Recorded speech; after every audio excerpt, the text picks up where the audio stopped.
I casually struck out a palm and left a huge handprint on the top of a 10,000-meter mountain. Then, I just wanted to help my master swat a fly off his body, but the next second I accidentally sent him flying over 100 meters away. It turned out that my Rulai palm had already reached its peak, but I was completely unaware of this. I still begged my master every day to practice with me. Little did I know, my master's meridians had already been shattered by my palm strikes to avoid further harm. He told me to go down the mountain to gain experience and insisted I compete for first place in the upcoming Martial King competition. But I argued that I only knew one move, the Rulai palm, and going there would just mean my death to prevent me from getting too arrogant. My master lied, saying that this was exactly why I needed to go down the mountain. He then forcefully sent me off.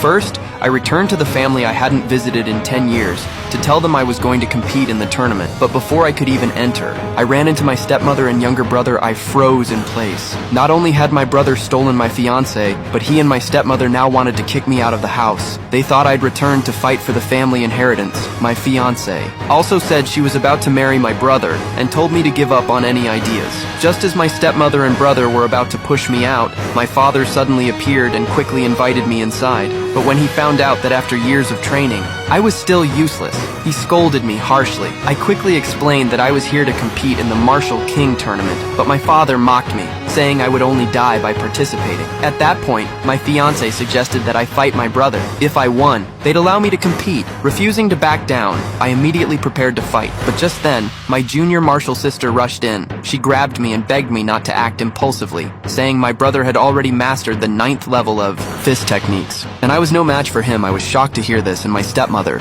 wanting me to embarrass myself in the competition so she could easily kick me out of the house, proposed that I go ahead and participate. My father, who always obeyed my stepmother, reluctantly agreed. Then my junior martial sister, wanting to help me improve, decided to teach me her family's swordsmanship, but when I merely glanced at the sword techniques she was practicing, the next second I actually displayed the techniques at an even higher level. This terrified my junior martial sister, as I saw my swordplay become so sharp and fierce. I suddenly felt that my 10 years of training in fist techniques had been in vain. Thinking I was more suited for swordsmanship, my junior martial sister was stunned. She was completely shocked by my talent, and believed I could definitely win first place in the Martial King tournament. The tournament day quickly arrived. The first round was a strength contest, 8 bricks stacked into a pile. Whoever could break the bricks with a single strike would win the first round. My brother broke the 8 bricks effortlessly with a single palm strike. The audience was stunned. When it was my turn, I raised my hand and struck down, but the 8 bricks didn't move at all. The whole place went silent. However, my stepmother had already set up a scheme.